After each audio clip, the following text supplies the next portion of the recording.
Hey, team players, and welcome back. We got news bouncing all across the league as we're getting ready for this league year opening. Fantasy football is looking amazing. And one thing that Bob and I were talking about the other night that we really want to make sure we impress upon the audience. We are not the kind of channel that is going to be all about how to do your 150 max strategy. We're about kind of this is if this were the one league we were doing, how to win it. And this is why we're so successful in the redraft side of the world, but can't really do redraft drafts right now. So here we are with Darth Bob, as family put it. Get ready to hang out and do another DraftKings here today. We're going to be doing the 10K or 100K mini camp on the early bird tournaments. That if any of you guys want to jump in with us, feel free, and we'll go from there. So, Bob, any thoughts? First of all, family, I'm really feeling it today. My neck has been literally killing me. I get pinched nerves all the time. So my neck is like migraine level headaches sometimes. It was better this morning. Now I'm starting to feel it like in my upper back, which sucks. So I just want to keep the lights. I need to keep the lights on so you can see, but I really don't want to look at the lights so much. So this is kind of like concussion, dude. It's not. The thing is, ever since probably probably 7 years ago. So 7 years ago, I had my first concussion, and actually, funny story, right? So, funny story how I get concussed. Get ready for this, guys. Yeah. So I used to have a bunch of toys in my parents' house. My parents were moving, and I was moving out too. And so this was probably more than 7 years ago. It's probably like 2016, 2017. And so we had a dirt cellar. So if you know anything about, the Pittsburgh at all, a lot of Pittsburgh houses are like super old. And so a lot of them have basements. So if you guys don't know, having a basement is not that like all it's cracked out to be. So we had a dirt cellar that used to be a coal cellar as well. So we have a dirt cellar and we had a coal cellar. And what's happening, Jamie? So up in the coal cellar, there's this huge pipe, right? And so I wasn't paying attention one time. I was helping my dad move boxes out of stuff that I was selling. And I stood up real fast and I smacked my head against the pipe. And I didn't think anything of it because I was like, oh, that hurt. But we've hurt our heads before anyway. They were not. As a kid, I checked. So that was one of the first things I did when we moved into the house, right? So anyway, before we get to important questions right now, I appreciate that. But as it went through, I used to also so that's at that a couple weeks later, I went into what was called HVZ. So it was at Penn State.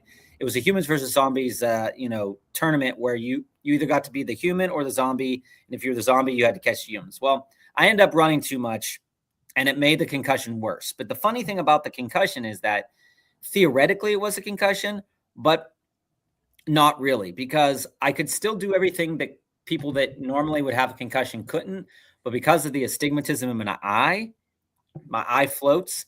It was a hard time having it float. And because I ran around so much, I was out. So I was out for like that whole summer, which sucked.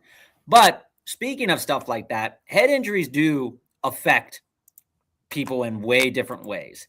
We saw this, right, Joe? One of our, we looked at Antonio Brown, one of the CTE specialists of the NFL, right? Yeah. And we know that head injuries and stupid shit like that hurt. But what I have is not a head injury. It's enough. Hey, guys, right now we are waiting for the 100K on DraftKings tournament to fill up. We need 7 more spots. So if you guys want to jump in and speed this process up, we certainly can. If not, we're going to talk about doing random peak powder on the edge of a sports boat and how that should have got him cut this time last year. But now Stefan Diggs is now cut today. Well, Joe, I just have to wonder sometimes, right? When we look at Stefan Diggs as a player, right? This is a guy that can play football at an extremely high level. He could. Not can, could. When we look at his career, right? and we look at all the problems that he's been in, I've got to wonder. And the reason I brought up, my back and the concussion stuff is that there's got to be some head stuff going on with him too. I'm just speculating. I'm not saying for certain, but he has made some very questionable decisions over the last 5 years of his career. Well, as the Chappelle Show taught us, cocaine's a hell of a drug. I mean, it's got to be. What's happening, WFN? When I think about Stephon Diggs, and I think about like just even 3 years ago, 4 years ago, he was one of my guys that I had like in the top 10 of wide receivers at that time. And I think this was when he was at Buffalo, and then just flew off the map. I always got to wonder about stuff like that. And speaking of other players that are in trouble. Oh, what a segue. What a segue. What a segue. What a segue. We go from head injuries to trauma to Diggs to this, and it just all works out. We're 6 players away from working out. But would you deal like Buka for Rashee Rice in Dynasty? He has offered DK or Warren. So if it were me, I think Am I getting DK? Let me clarify this. Am I getting Mbuka for Rice and DK? Yes. So I would swing that dice. I probably would go Rashee and Tyler Warren if that's Tyler Warren and not Jalen Warren. If it's Tyler Warren, Tyler's my dude. Because it is a little bit, it is harder to find a good tight end at a high level that Tyler Warren could be. If it's Jalen Warren, if it's Jalen, I'm going to go with DK. If it's Jalen, I'd rather have DK, depending on how that roster is structured. If this is the roster that has Amon-Ra on it, I think it's perfectly acceptable to go out and grab Rashee here, because if he ends up playing, it's great for you. If he doesn't end up playing, it's really no skin off your back. So for me, I would definitely be on the Rashee DK. And you could, depending on your level of running backs, you could also talk yourself into Jalen Warren. Because here's the thing about Jalen Warren. Joe, you were talking to me about this the other day. The faith in the Steelers organization with Caleb Johnson has steadily declined. Oh, yeah. And there are many question marks to see that is he ever going to hit the field in a higher capacity? And signs are pointing to probably no. Yeah, the signs are also pointing to they have to re-sign Gainwell because there's no other running backs in this draft. And there's really only 3 draftable backs. Hey, what's up, Jesus? Fancy input. Oh man, today it's been going. I mean, it has been. Rewatch the intro, you'll feel Bob's. It has been a week. There has been many things going on in personal. I still got the fridge that sounds like a rocket even after getting the new fridge, because my wife didn't want to pay the $50 Holloway fee, and now I got to figure out how to haul this fridge while I have back pain out there. It's not going to happen. Buka and Rice were pretty even before the end of the season. Here's the thing. I disagree with that, family. I actually think that Rice is substantially above Mbuka. The entire question is Rice actually going to play? Because if both of them are balanced and they're both giving you 17 games, Rice will smoke Mbuka. It's not going to be close. However, there's a chance Rice gives you a 0 from now until infinity, which is the risk of this trade. And I was talking to Bob about this like the beginning of last week. If you go onto the internet right now and try to ask it, will Rashee Rice play? Yeah. It's more divided than if you ask about Trump.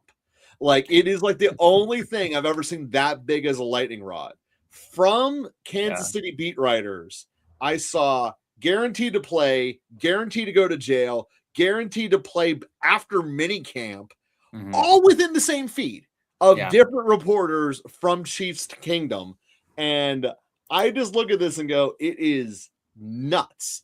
But if he were to play, he's better than Mbuka. But your question here is specifically about dynasty. And this is, it's effectively, it's just another risk, like an injury risk. Do you want to take on, he does something stupid off the field, which is probably probable, Or do you want to play it with, granted, an above average receiver for fantasy, but not going to ever have a chance to be an A? Wait. There was just an article, and I don't know how accurate it is. Hold on. It just got posted today. Dude, Rashee Rice news is insane. So don't track it. It will hurt your brain. It'll hurt your brain more than Bob. I don't know how reliable this source is. It's like the Times of India. I don't know if that's like India as in the country or something else. But he broke his silence supposedly, and he said a lion doesn't concern himself. And I'm assuming that concern himself with the ideas of sheep, et cetera, et cetera. But that's wild to say. I still think that Rashee Rice. Okay, here it is. He posted it. Yeah, okay. Rashee Rice, 1 day ago, he posted, "You spend too much time worrying what other people think of you. A lion doesn't concern himself with the opinion of sheep." So that's from Game of Thrones. And I gotta say, the guy is talented. He's 25 years old. Igbuka's 23. So, in Dynasty, if all things work out for Rashee Rice, you're going to probably break even on the deal if it was just Rashee for Igbuka.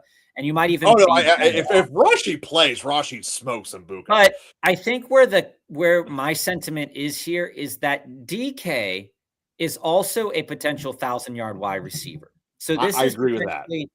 This is potentially going and thinking about Igbuka's top tier production, what it could be.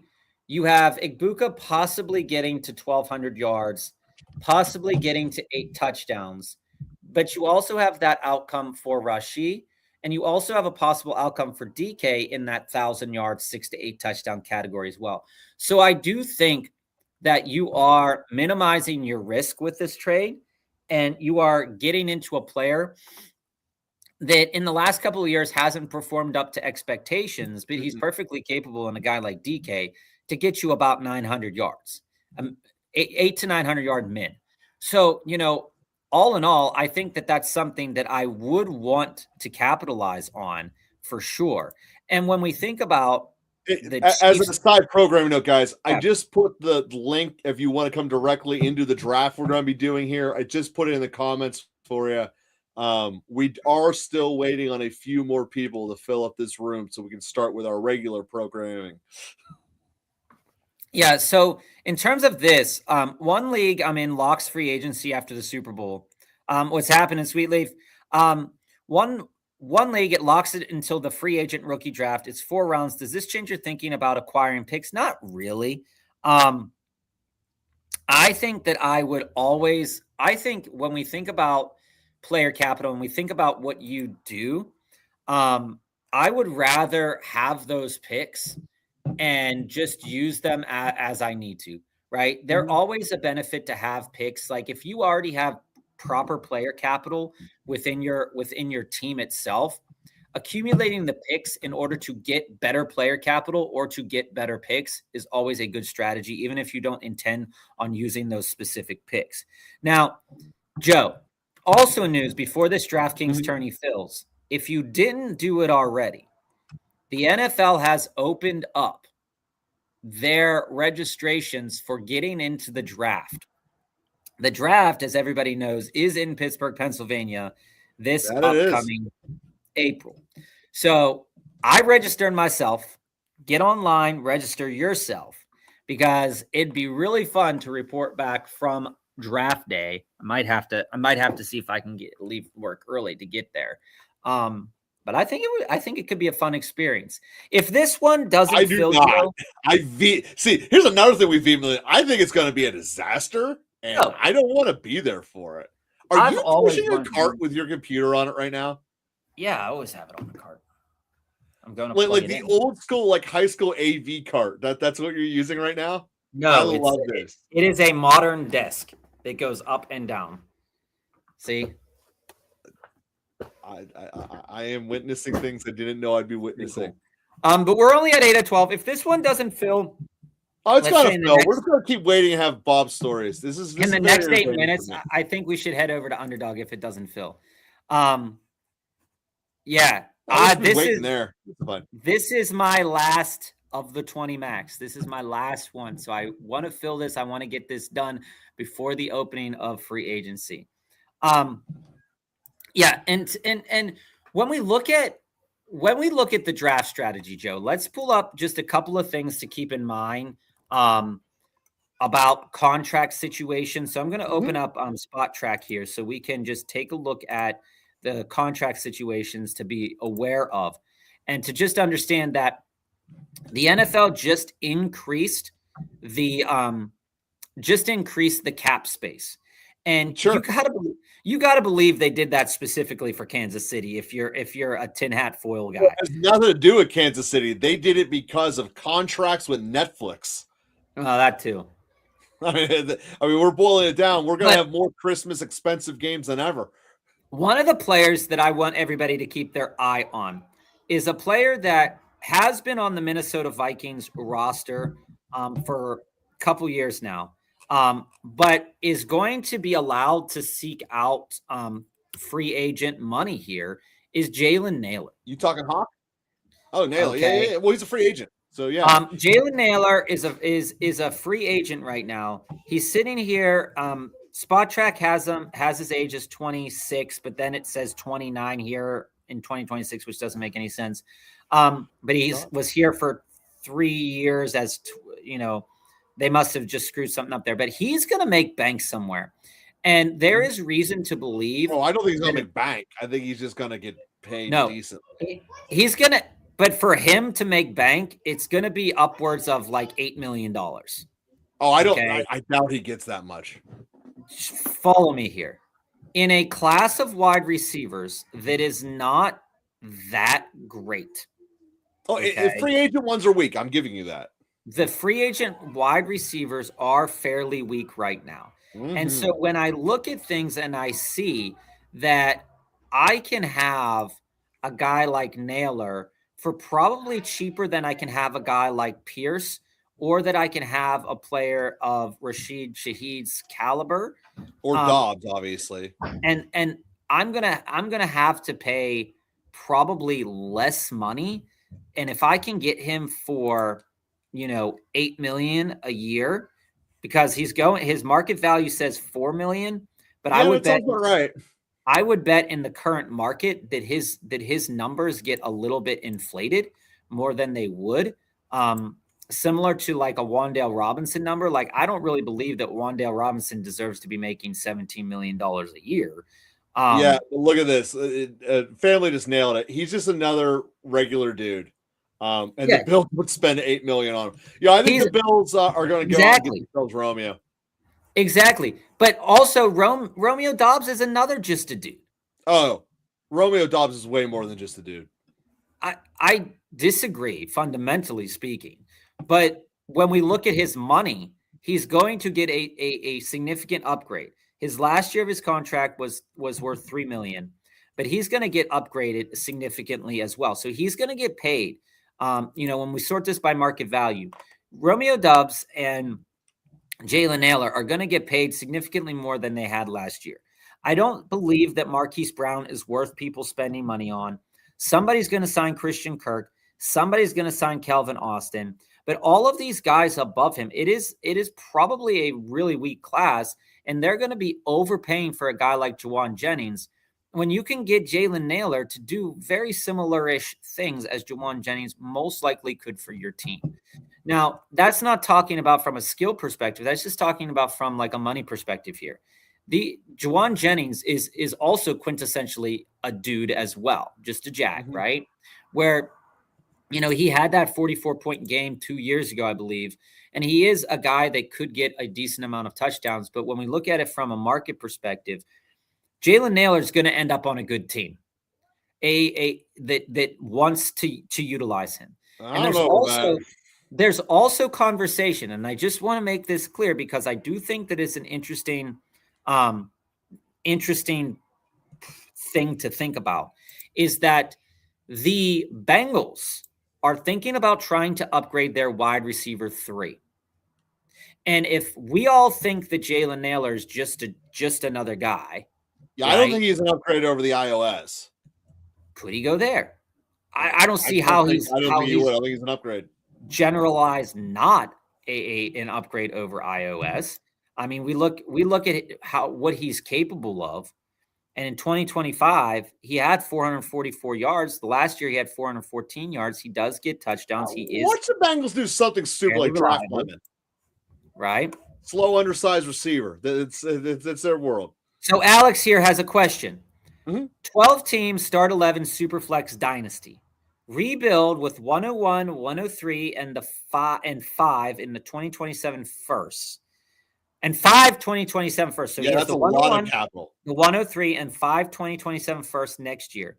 Would you trade Bijan for Nico, the 106 this year, a 2027 mid first, or would you trade Bijan plus Knicks for May, the 108, the 20, and a 2027 late first? Let me know if either offers better. So either way, it looks like you're trying to get rid of Bijan.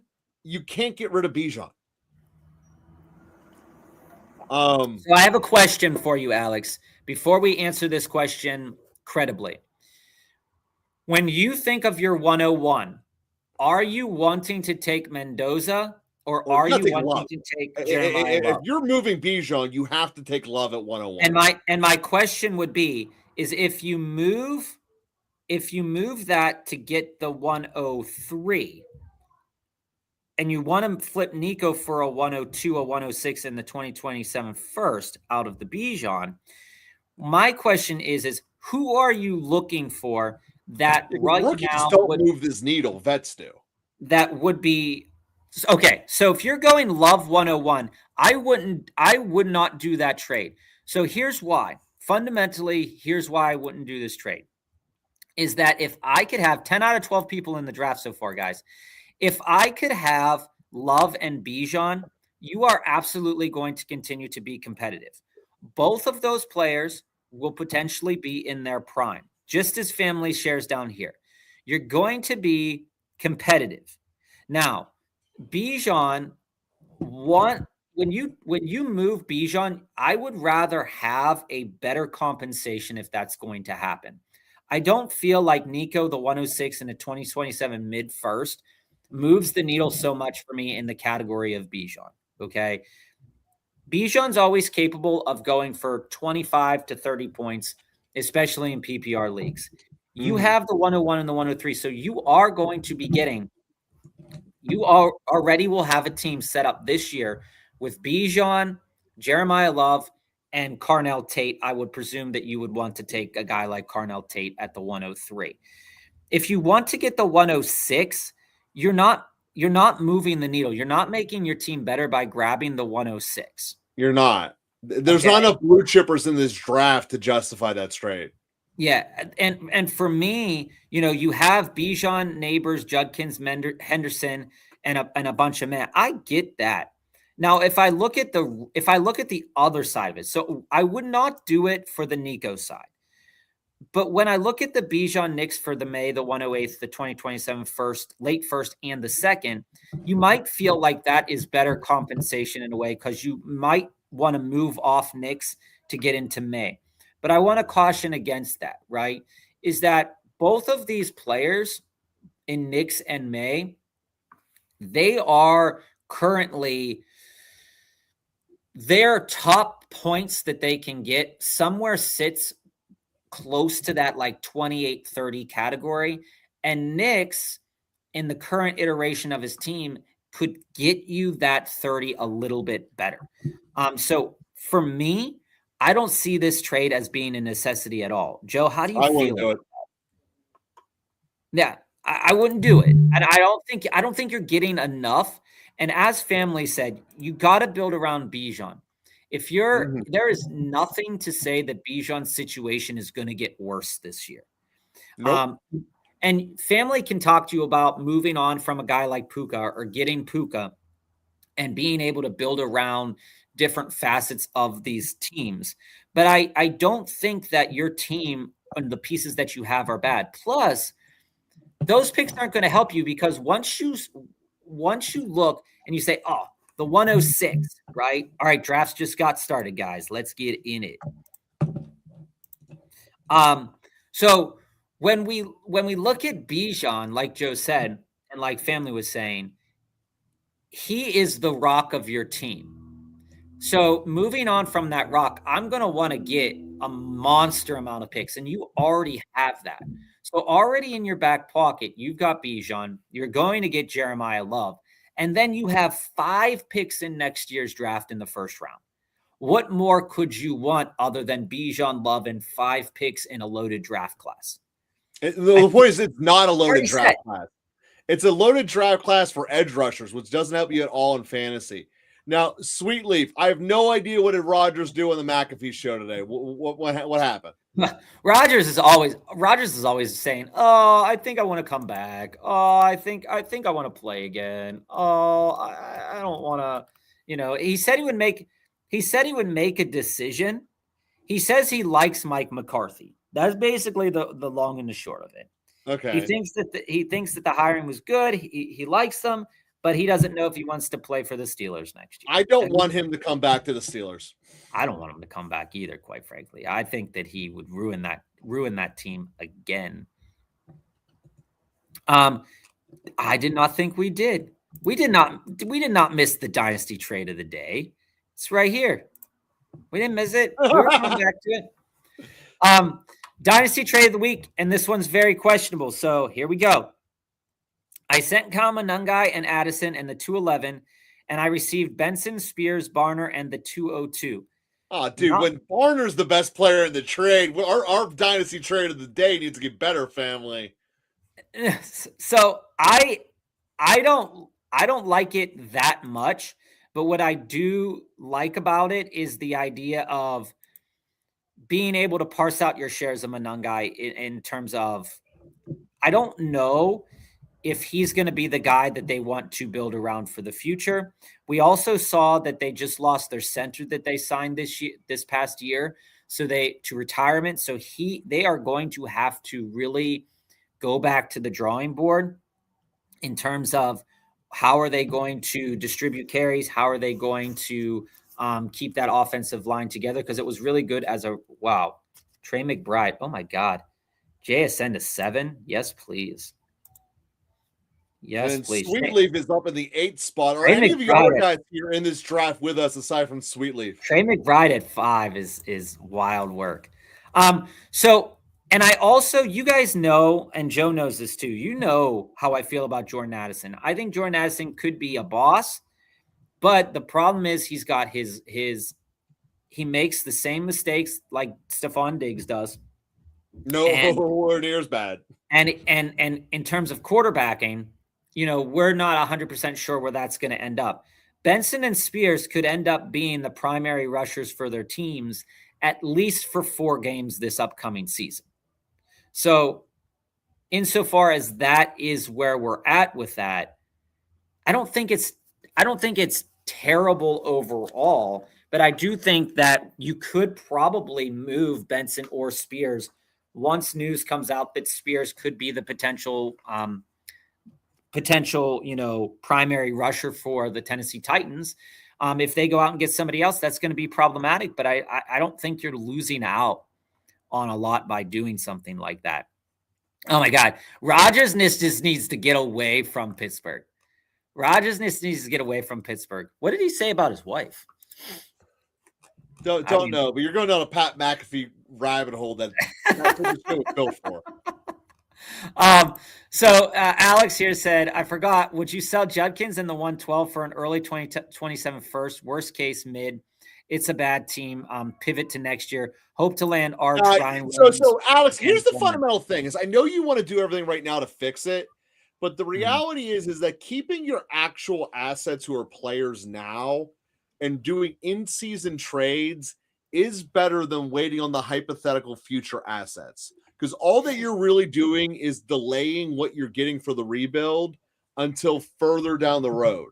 And you're delaying it actually another season by acquiring all those rookies. So you'd be better off keeping Judkins and then moving him in October than you would be in moving him now for a player you don't get until a year from today. Yeah. Honestly, this offer of the Judkins in the 112 over the projected early 27 first, you already have 5 picks, you said. So the question that you have to ask yourself is, how do you see Judkins in the current framework of your team? Judkins is a player that, when healthy, should dominate the carries. Now, they're completely building their offensive line. Deans? Because this guy has drafted me like 5 times in a row. What Joe is saying, and to what family is saying to the same extent, is that you're trading a player that had first round draft capital last year, did not underperform by a lot of metrics, but still was not as great as we wanted it to be, plus another first round pick to get a first round pick back in this class. I'd play this a little bit differently, right? What picks do you, depending on what happens, where do you think your 5 picks will be at?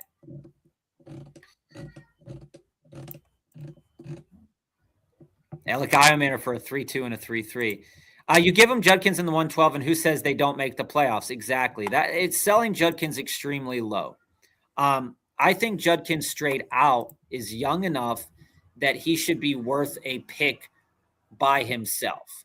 And I wouldn't want to package also a 112 to then get a pick in that same round again, if you guys get what I'm saying. So here, interesting.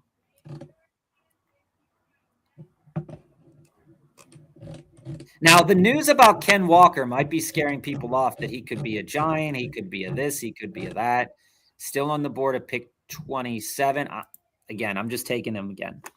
There's no way you're not taking Ken Walker. I know you. No, I took him. I mean, again, pairing up, and we talked about this a lot, guys, is that, and Joe touched on this, I believe, on Monday as well, is that there are many ways to build a team when it comes to DraftKings and Underdog, but also it feels you feel much more comfortable if you are able to get 2 running backs that will potentially dominate carries, because we do know injuries happen, and we're going to be taking running backs later as well.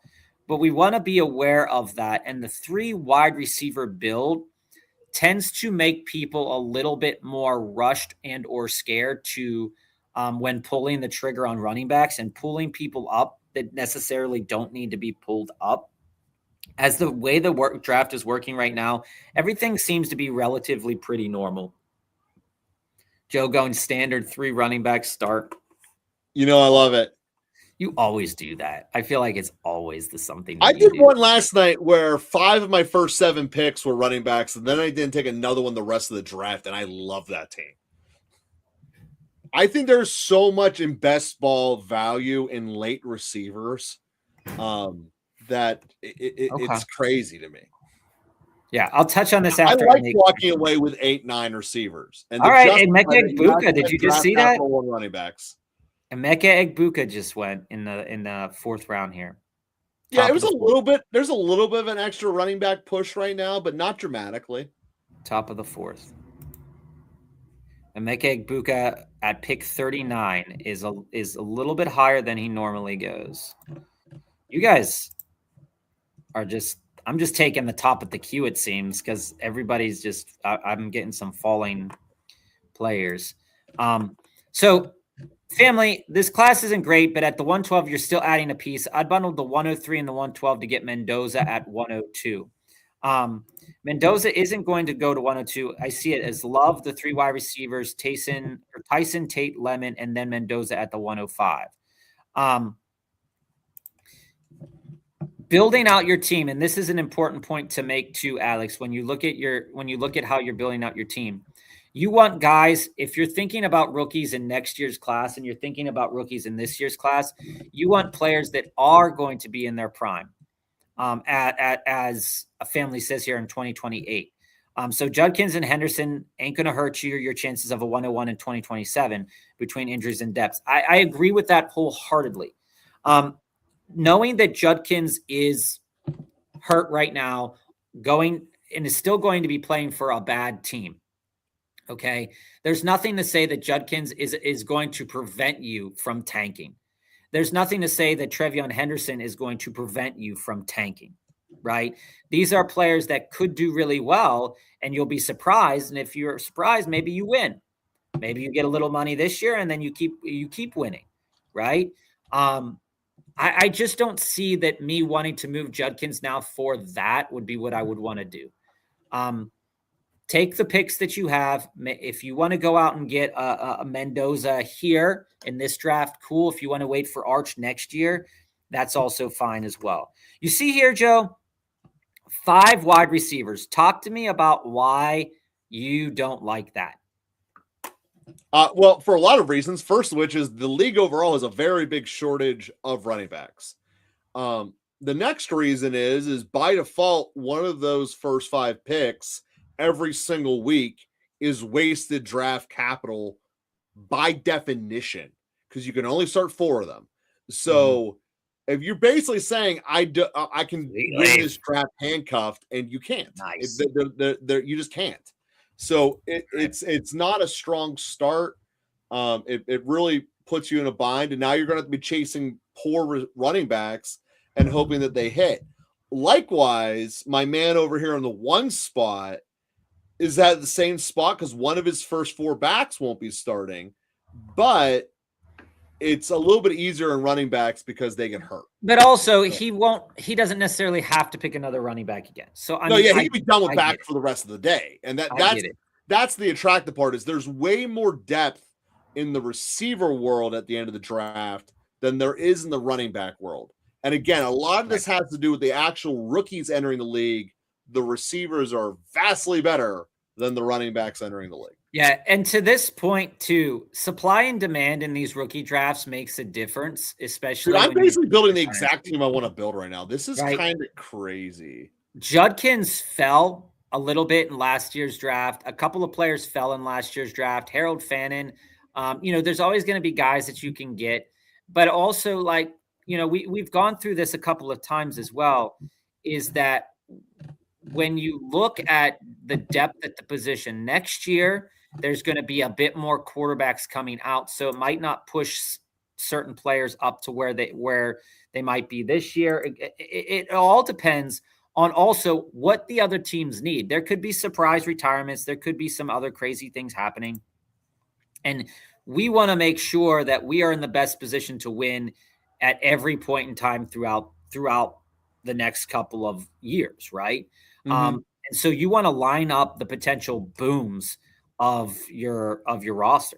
And I think that by doing that and thinking about, well, maybe Judkins isn't going to be good this year, but he's definitely has the chance to be great in 2027, 2028.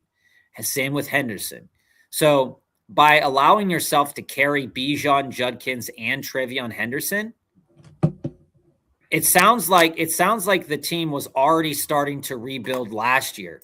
They went out and they got 2 big name running backs from the rookie pool, and now you want to try to ride that out. So it's like the fact is that even in this draft here, to the point that you're making here for Family and Alex, is that when you look at the wide receivers, there are so many more wide receivers available in this draft class as well, right, Joe? So yeah. That's why Love needs to be 1-1. Family, I get that you're saying it's Mendoza, but in the player value, Mendoza is not going to be a world. I get it, super flex, but he's not going to be a world beater. Love is. Whoa, Stafford, 6th round Stafford to go with Puka. Gotta love the stack machines. But yeah, family, I did like the trade that you made. I think that getting 2 running backs, speculative running backs right now, giving up a little bit of value there, but getting the speculative running backs right now in hopes that they might get a starting job, and they have a chance to be a starter at least 3 or 4 games in the season. And if they are not a starter, they're at least going to see the field at least some portion of the time. They haven't given up on Benson. They haven't given up on Spears, despite mountains of injuries between the two of them. Yeah, there are. So there's a lot to say about that. All right. So DK just went. BTJ just went. Well, you know where I'm going with this one. Your boy Tucker Kraft.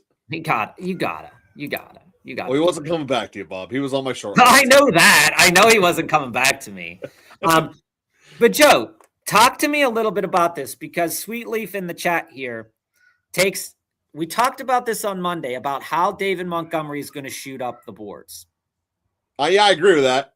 He should be. Montgomery in the 5th at this moment in time feels like that's what it's going to be. Would you agree? Yeah, he's going to end up, come August, he's going to be in the 4th, in my opinion. So, yeah, I'm definitely not saying that's a bad pick by any stretch. No, I mean, it feels like that's where it's going to be. But also keeping in mind, too, Sweetleaf, is that now you're probably not in this iteration of this pod, but if you champion yourself out of this pod, you are probably going to be going up against some teams that have David Montgomery and some other pieces that won't be on your team. So when we have a significant riser like this, I tend to kind of want to take advantage of that in the next iteration of tournaments. Damn it, Joe. Damn it. Dude, I don't like any of the receivers in this round. Is what I just mentally found out. Like, everyone I was about to click, I was like, I can get him on the turn next time. Fair. So I kind of took Laporta because there was no one else I liked. I wasn't going to take a second quarterback that high. So now I'm done at tight end, though. It's a fair assessment to make. I'm going to take so much yellow down this right-hand side of this page.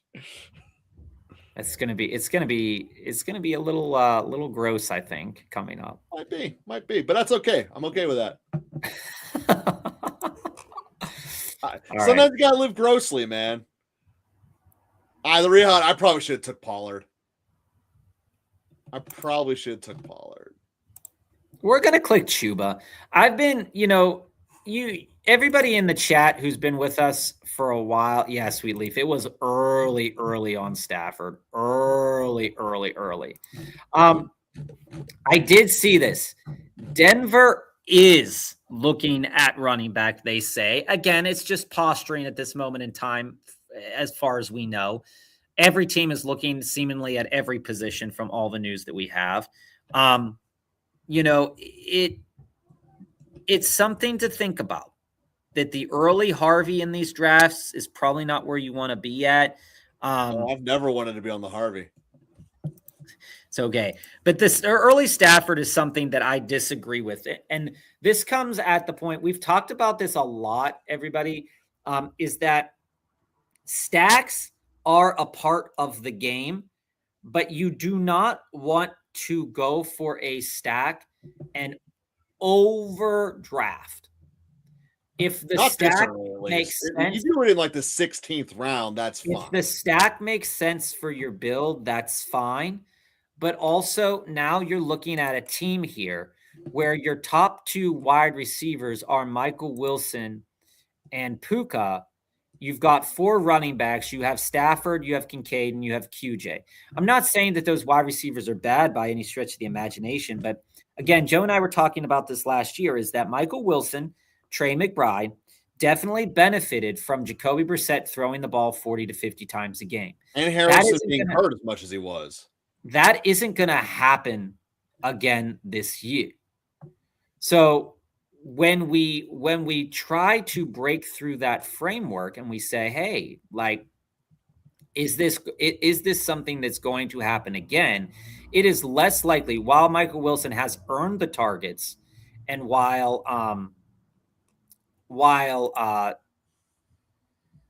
this is a tough decision.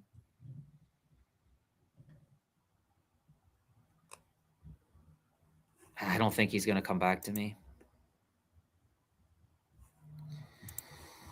I wanted to take Pollard there with all my heart, but I don't think Love was going to come back to me. I don't think he was either. So let me put this bluntly. He wasn't coming back.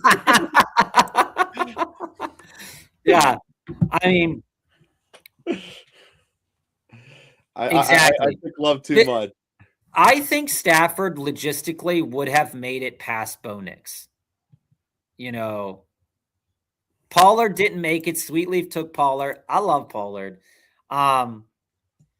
If Stafford would have been there, if he would have rolled the dice, the guy at the one hole, it would have been okay. But I think he hurt his team significantly. I'm not saying that his team is bad by any stretch, but I do think he hurt his team a bit more there.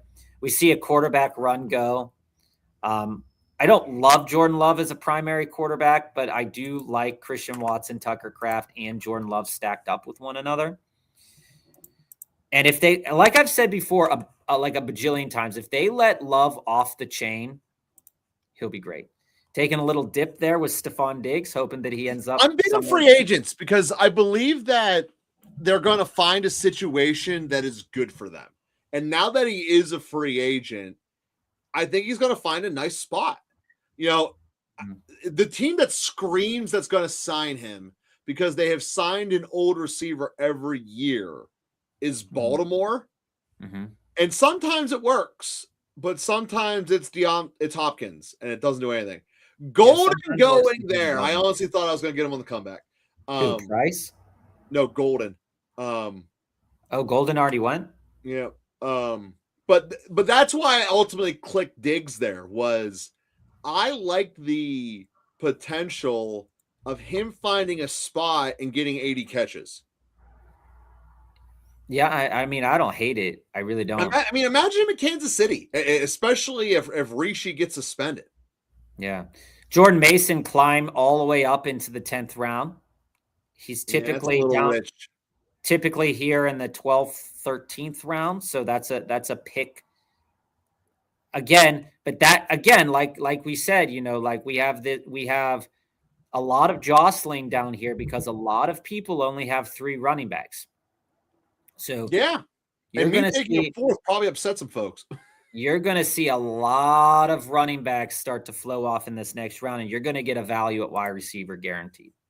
That's kind of what I'm banking on. I think I'm going to get a value on a couple of positions here as people will have to force their backs because they don't have 3. I mean, there's a lot of people who don't even have 3 yet.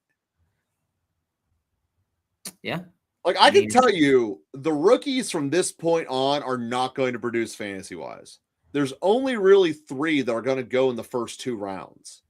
And think about it. Harvey went in the 3rd round last year, and everyone thereafter would not have started a single week in a best ball format.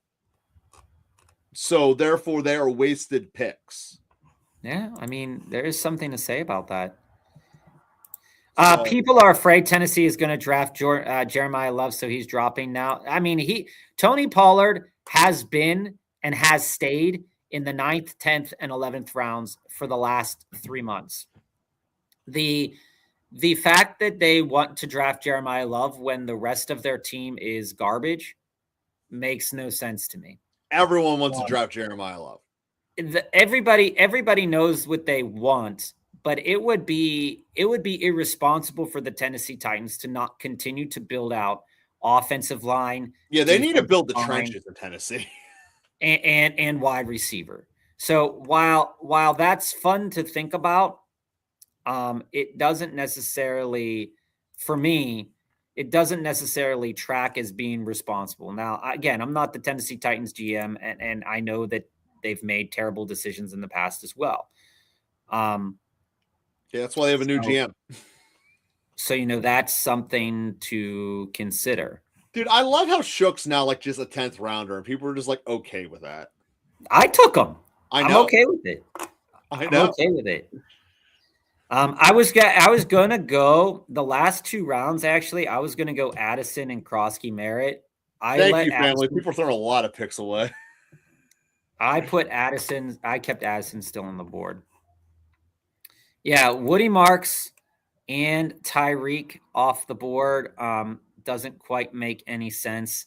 Kamara, I'm not a fan of. There goes Mike Washington. We were waiting for that to happen. Mike Washington. I think it's a bust. I don't see a world where it turns out that great. By Captain Jack. I think yesterday or on Monday, I took Mike Washington in the 13th round. I think it was. I believe. Again, family, I know you're still in here. I think Romeo as a Bill is just meant to be. When it's meant to be, it's meant to be. Taking Sharps. Yeah, I like Sharps. I've always liked Sharps. That's fair. And here at the 12th round, I think it's a steal. And that is number 5, y'all. 5 running backs. And that's going to be all we have. The whole room's clearing up to you, though. They're coming back, you know? I feel like yours are I said earlier on, I feel like I've been building the team that I want. And I'm figuring out. You don't normally get that in the corner. You know, on the turn, you kind of get what you're given. I feel like I've been able to get a team that I want here, which has been kind of nice. Steelers could sign Diggs. You're right, family. Steelers could sign Diggs. I think the Steelers will sign Diggs. Actually, it seems textbook for them. Trey Benson, though, I do think that Trey Benson after Kamara is a little crazy. I would rather have Benson because what we saw out of Alvin Kamara is so I'm gonna. No, I think Benson is a good pick. I think that to your point, family, Benson should have gone way before Kamara. Kamara is the mistake here. I think Benson has a fantastic opportunity, especially without Connor coming back, which I believe will be the case. Connor has a good chance to go starter. I mean, there's a lot of question marks. Again, we've talked about this before. All of the running backs, family. Benson projected starter. Mark's projected number 3. All of these running backs that are being taken in the last 4 rounds here, the question marks are all high. I mean, like, I don't even know if Ja'Cory Crosky-Merritt's gonna be the starter next year because Chris Rodriguez was still finding the field. But at pick 127, would I rather have him than Kamara? I think so, because at least there were a couple of moments that you could say, okay, Crosky-Merritt, I see a game of 25 points from you. I see a game of 31 points from you. I also see games of 6 points where you didn't do anything other than 60 yards. But I mean, like, if you were used 100% of the time, could you do it? Possibly. You know, so it's like, I'm not really like mad about that. Oh man, Juwan, taking my back end, Juwan. Dirty bastard. Not really happy about it either, though, Bob. What, Juwan? No, you said you're not really mad about it, but so the answer is you weren't really. Oh, dude, Cam Ward going. Thought I was going to get him slating back to me here. Denzel Boston keeps the precipitous fall of Denzel Boston is an interesting. I'm liking that. Is an interesting case to study. All right. Well, this pick has to be my boy, unless my boy goes here. All right. So this pick is going to be J-Mac. I have not taken Jalen McMillan in a very, very, very, very, very long time. Doesn't mean you don't love him. What? Said it doesn't mean you don't love him. I love him, man. I love him. Benson shafted Sweetleaf 2 years in a row after thinking Connor would go down. He never paid off. Still salty. And this is the thing. I carry grudges in fantasy football like nobody's business. So I completely understand you, Sweetleaf. I still have a grudge against Aaron Rodgers from like 10, 12 years ago. However long he's been in the league, when it was like his 3rd year in the league or something like that. But the thing is that when a player is good, the grudge doesn't like, I don't need to hold a grudge against players that I think that could still be good, especially in a best ball format. I'm not saying that Benson's going to be fabulous because in the limited time that he had last year, he was pulling Ja'Cory Crosky-Merritt, numbers on a weekly basis. And we wanted to see more touchdowns out of Benson, and that did not happen. Maybe it happens this year with finally getting a little bit more, moving off the Michael Carter Zonovan Knight thing for the Cardinals could be a great thing. I think that Benson has a lot of room to grow within the offense if they were to allow him to continue to do that. But they just have to allow that to happen. Currently, I'm not sure what their thought process is or what their thinking is here. So I'm in a draft with Bob. You're not coming back to me. You're not coming back to me? Njoku's not coming back to me. Yeah, he probably will. We'll I see. have some other tight ends that I like a little bit better, but I mean, I'm liking my team so far. Well, that's good. Just lining up a couple of guys here as we wrap into the final stretches of this draft specifically. And again, you guys know that tight end is a mystery wasteland at times, that especially on DraftKings, where production can be had in the smallest of the margins. And one of the players that continues to intrigue me is Cade Otton. Free agent Cade Otton. This is a player who is good. He can do a lot for a team if allowed to. We saw when all of the wide receivers went down, what was it, 2 years ago, in 2024 for Baker, that he came on and he was good. You know, he was a target earner, was able to earn 8 to 11 targets a game. I think that honestly, if you want a real back end tight end that could land on a good team, it's him. You know, I don't like his on the field. Like, he's not going to be the most coveted tight end in free agency. Yeah, best he's second. No, but he's going to be cheap and somebody's going to pick him up. Doesn't mean the cheap ones don't get used. Is the problem of the point. You know, that's just the reality. The cheap ones don't get used. I'm going to go after my boy. I'm going to leave your boy on the table. Yeah. I still think I need our receiver instead. Hey man, you can leave me you can leave me your two favorites. I mean, you have two tight ends, so I don't really think you need a third. I don't even need a tight end. Yeah, with I don't normally do two tight ends early. It's kind of a weird space. You are in a weird space right now, but I think you should embrace it. Oh, I'm embracing everything. I think you should enjoy it, and I think you should embrace it. Oh, I'm going to embrace because I know you're going to take your back end weird ass quarterbacks with Jimmy Garoppolo and Anthony Richardson, and you're just gonna say let's just eat, right? I mean, I heard rumors that the Browns want to trade for Anthony Richardson, and Roto World was like, well, it wouldn't be the first mistaken Richardson trade that the Colts and the Browns have pulled off. I can't pass up Braylon Allen. If I know I'm going to get a starter for the back half of the season, you kind of have to take it. Tight end run has Joe sweating. It's true, but he didn't take a tight end there because I might not take another tight end actually. Yeah, Mixon is. I didn't think Braylon Allen was going to still be there at that pick. I'm tremendously happy that he was. Well, I have to be done now. 6 running backs is too many for the first 3 picks being running backs. Well, I get my choice of tight end magic here, I guess. Which one do I want? Maybe Sweetleaf will take one of them off the table for me, so I don't have to worry about it. You're taking Njoku. Who are you kidding? Maybe. Ain't no guess. Oh, it's tricky. This is tricky. My other boy's on the table. I'm going to have to remove him from my queue. Dalton Schultz is still available.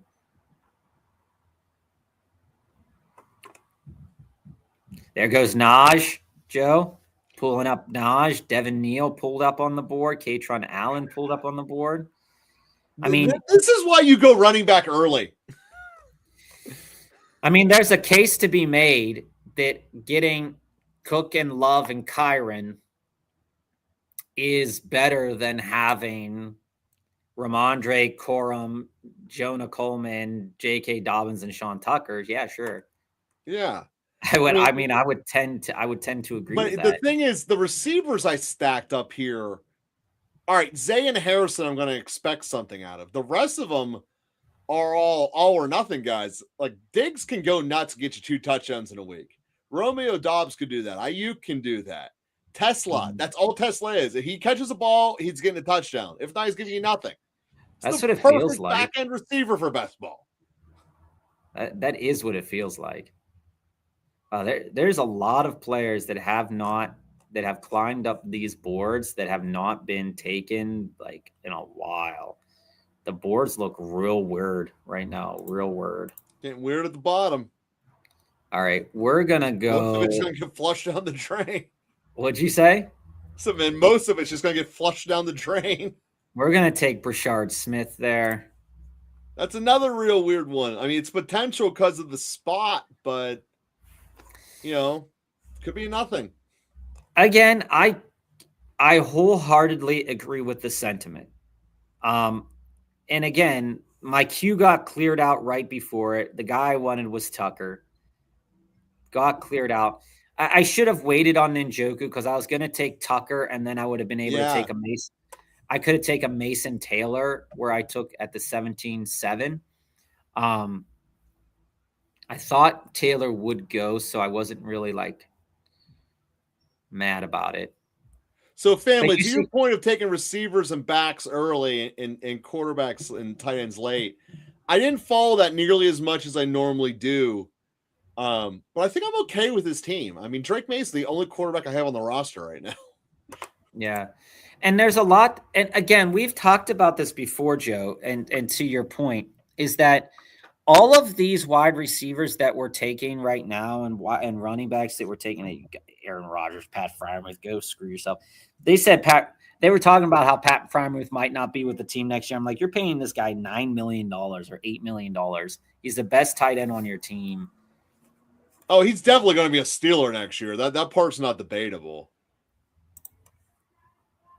They are 100% cutting Jonnu Smith, which just even opens up even more opportunity for him. He is tight end.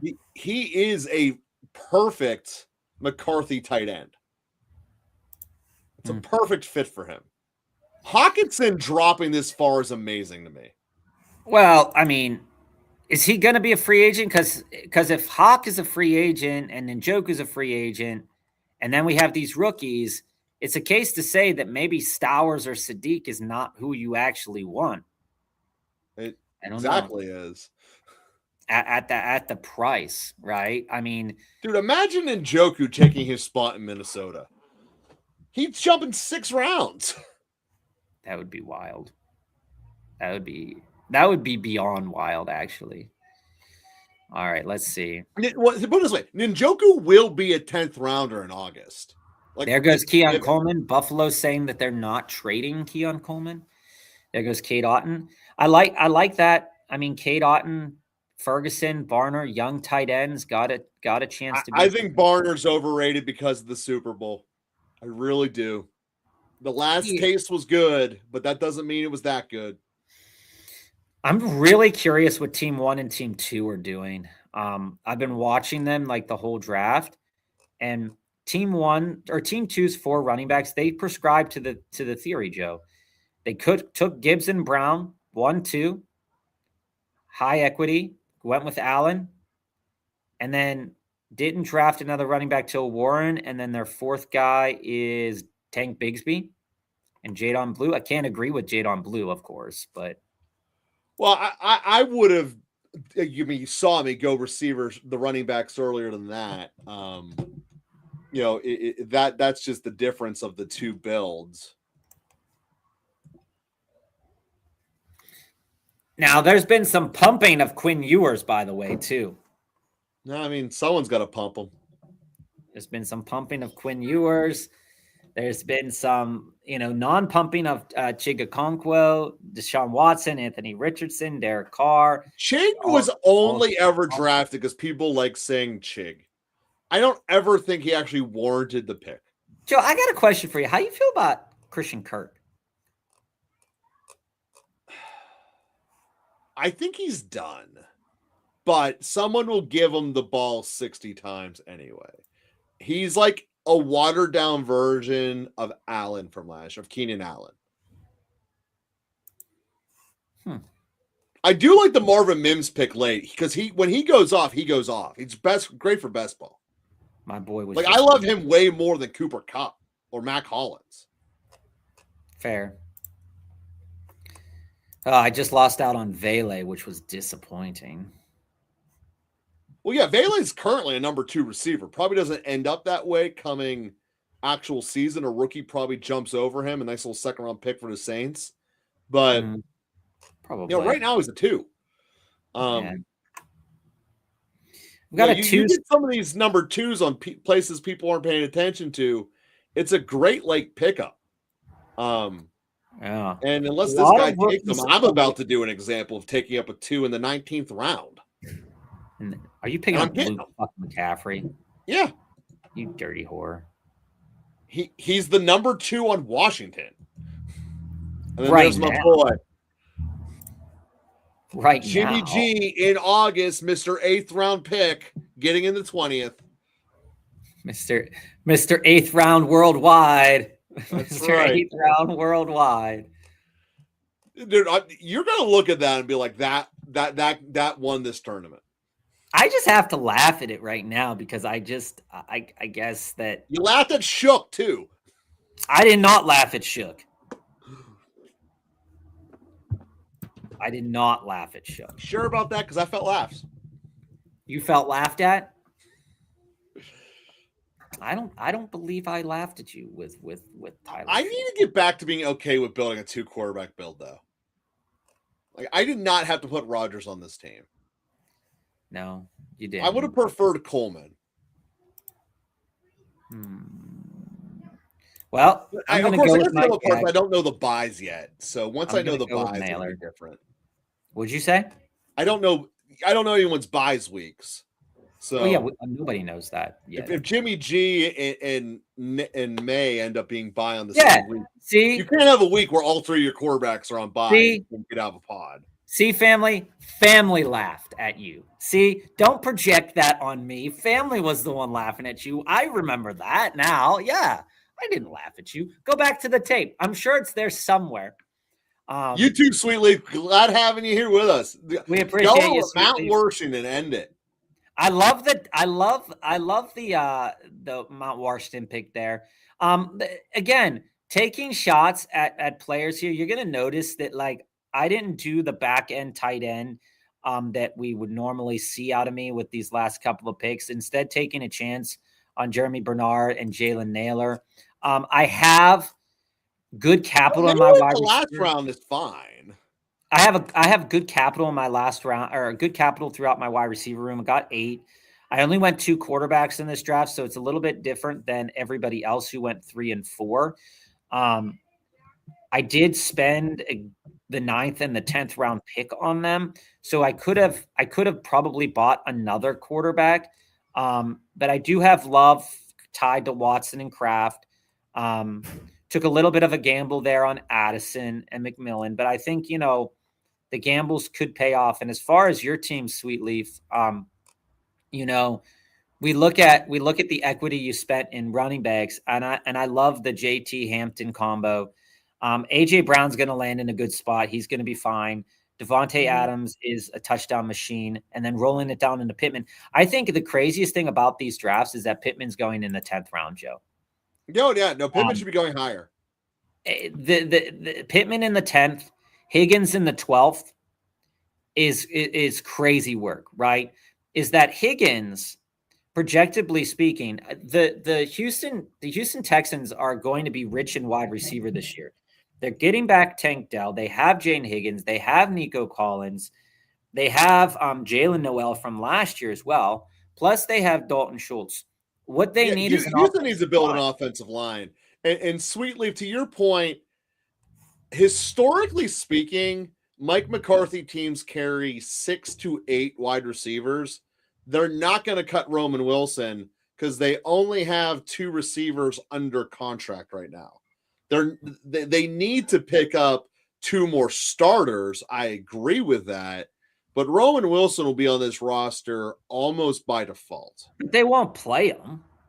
No, the one who they're going to cut instead, the draft day cut, I can tell you already, when we're talking about the 53-man roster, it's going to come down to Roman Wilson and Connor Hayward. And Roman Wilson will win. I don't know. They loved Hayward. Tomlin loved Hayward. Mike McCarthy loved scoring points. Can you go down on your draft board to where the 20th round is? Because it's funny that a quarterback that I was going to draft in the 20th round, I took Naylor instead, but a quarterback I was going to draft in the 20th round is Geno Smith. Now, there's a lot of conversations and to the like that Geno Smith could be the guy that the Vikings actually bring in, right? So if they bring in Geno and he wins that gig, he wins that gig, I mean, everybody's projecting like I've done before. I have a lot of Mac Jones in this tournament. I have a lot of, Jacoby Brissett, a lot of like whoever could land on the Jets, and we have some Kyler Murray from Monday.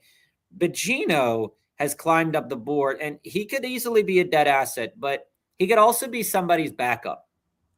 And Geno could end up on league. Geno could end up on Miami. Geno could end up. The argument here for Geno is that the Raiders. Geno's going to be at a spot with an unproven quarterback where he could take the gig. He's going to end up in Atlanta, Miami, or Minnesota. He could put up 27 fantasy points if he gets a start. I don't think it's a bad call. As long as it's in weeks 1 through 9, that's what he does. But as it goes for Tank Dell, I mean, yeah, Tank Dell, that was insanely terrible that leg break, and he's going in the 16th round. Come on. Come on. Yeah, the dice rolls here is perfect, right? Jimmy Garoppolo, Kirk Cousins, Geno Smith. If those guys end up panning out, you get 20 points, 26 points. Yeah.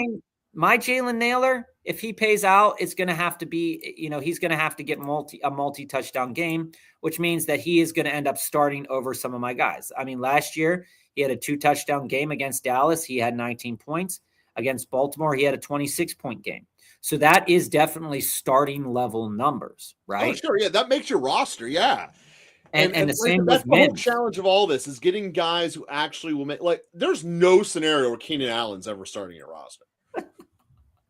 Maybe Roman Wilson will eat his Wheaties. I mean, the kid, if you watch any of our programming from last year, especially in July, almost every draft we did, Joe was clicking Roman Wilson in the 19th or 20th round. Yeah. And saying they got to use him. I was clicking McCaffrey too, and he got hurt, so I still believe in him. And the fact is that we as a fantasy football consumer, right? We always think that certain things have to happen. And I talked with Joe about this in terms of volume. There's only so much volume to go around in today's modern NFL. And Joe, you've said I'm concerned about the Cardinals' offense, quite frankly. You said it really well when you said about defensive volume allowed, right? Oh, yeah. Is that when you have certain defenses, those defenses are only going to offer X amount of volume each week from various positions, right? So you look at it and you say, right, there are certain players that are never going to have a pathway to certain volume unless XYZ thing happens. And I think when we think about volume in that way, to say, like, doesn't make sense that 3 Arizona offensive skill position players are going in the first 7 rounds of the draft. No. Is there enough volume for that to work out with? And it's also, when you say that, it's also the case to make that skinny stacking is actually what you want. Or naked. Skinny stacking or naked could be a pathway to go. And to your point here, family, Kyle Williams in New England, they spent up for him, right? now with Diggs gone, I am actually shook, actually, that not many other New England wide receivers that are probably going to be New England wide receivers went in this draft. You had Mac Hollins. I wanted to grab Booty, but he did go above ADP. You have Mac Hollins going in the 18th round, which I think is weird because he's like friggin' 30 years old. You have Booty. When did Booty go? I didn't even see him go. That's good. Go. What round did he go in? Let me look. We're going somewhere around here. Okay, Booty went in the 10th round, which is very rich for Booty. Yeah. Again, I understand that he can go for 26 points, and I understand that he can be a guy that's really relevant, but I don't think he's the guy that they're going to redistribute Stephon Diggs' targets to, because he is more of a deep ball kind of guy, whereas Diggs was doing some dirty work. That work is probably going to go to Kyle Williams, or they're going to bring somebody in, and Kyle Williams basically did nothing this year, but could he turn into something? The true part with New England's offense is they need to bring someone in because they don't have a pecking order. This entire blah that is New England is why they run the ball so much. Mm-hmm. It's not that May can't throw it well. It's they need a dude. They need AJ Brown. As much of a declining asset I think he is, that's who they need. If we pull up, Joe, and I just want to pull it up here when we look at, and this will be the final thought here in terms of I don't know why my internet isn't connected. Final thought times with Bob. This is always a special time. Is that when we look at contract situations, so free agents, wide receivers. I don't know why my thing isn't working here. Okay. So I'm trying to pull up Spot Track right now. It's not working. Can you pull it up on your computer, Joe? Yeah. Running into a bit of an issue with Wi-Fi. What are you looking at? Can you just pull out free agent wide receivers for us so that we can take a look at free agent wide receivers on Spot Track right now that could potentially get signed by New England? All right. So first, seeing how much cap space New England has to work with, seeing what they probably will want to invest in, because they already bought a defense basically last year. Grab the guy that's peaked and lift him up once again. All right, so it's up for me now. So let me see here. Here we are. So we have free agents, wide receivers. I don't know why that was doing that for me. So we chatted about this at the beginning of the show, so let's just kind of go through it again. Here, Bob, I got it up. All right, sort it by market value. And we've got just wideouts. Yeah. And we've got Juwan, Alec Pierce, Wandale, Debo, Tyreek, Rashid Shaheed, Evans, Dubs, Allen, Marquise Brown, Kirk, Austin, Naylor. You also have Tolbert, Burks, Khalif Raymond, Kendrick Bourne. I don't think they bring back Kendrick Bourne. He was already with the team. Tyquan Thornton, I don't think so. So you look at this and you say, well, Calvin Austin and Rashid Shaheed, they already have a guy that fits that profile. They don't want them at the price. Mike Evans wants to go to a team that can win now. I think Mike Evans ultimately is going to stay, though. Possibly. He has said that he wants to be a Buck for life, but it's a possibility. Wandale, I don't necessarily see them wanting to sign that. That feels like a Tennessee move to me. Debo is a guy you could probably sign to a 1 or 2 year contract and do similar things that Stephon Diggs did. I think that they could do something like that. Keenan Allen, too old. Not what I'm interested in. No. Marquise Brown, again, like I said, fits that Rashid Shaheed rule, so I feel like he's out as well. Christian Kirk feels like someone that could go to the Pats. Yeah, he's a lot younger than I thought he was, and that's not a compliment. 29 does enough. Statistically speaking, he has not had a year over 1,000 yards since 2022, but he has also not played in a full season since 2022. His only full season was in 2022. So I feel like that could be a Pat signing at a price that makes more sense to them. And Juwan Jennings doesn't feel like that fits in terms of what they would want to pay. Then you have coming down here the signing of from Dyami Brown a couple years back. Dyami Brown's back on the market. Mm-hmm. That feels like something that they could invest themselves in. Tutu Atwell also on the market. Philly's finally letting go of Jahan Dotson. That feels like a cheap signing that they could get involved in. And I feel like they're probably going to do something cheap without making a big splash. But if they make a big splash, it is very likely that it's probably for a guy that's going to be on a 1 or 2 year deal like a Debo that's going to come in and try to help them win a championship. Debo would work. I think that AJ Brown just makes sense for New England, which probably means it shouldn't happen. It does, but if you go to how much money he is needing, right? So AJ, I don't see like these guys saying Tyreek's gonna get 15. I don't see that at all. I don't see Debo getting 15. Like, I think Dobbs gets more than them. Hollywood might even get more than them. I doubt that. Hollywood's cooked, dude. He might be. So the problem, the point is they're cooked is really what I'm trying to get to. Yeah. So what's going to happen is that AJ Brown, in order for this to make sense for the Philadelphia Eagles, AJ Brown is going to have to be traded after June 1st. Because if he's traded before June 1st, they will eat $20 million. Yeah, but they just got that handed to them. So, but they don't need to do that if they wait till June. Yeah, you don't get the trade done if you wait till June. You have to get the trade done before the draft. I think you do. But if he doesn't get moved before the draft, you could see picks. Very few teams do what the Steelers and Cowboys did last year, which is do a trade after the draft. It's just really rare. Yeah, I mean, and when we look at New England, just looking at New England's numbers before we go off, New England has $35 million in cap space, and right now, in terms of how much they have positionally invested, wide receiver, they have $43 million invested in wide receiver, and that's with Stephon Diggs on still being listed as a guy. So when we look at how much they're saving by doing what they just did, they just saved $16 million in their cap.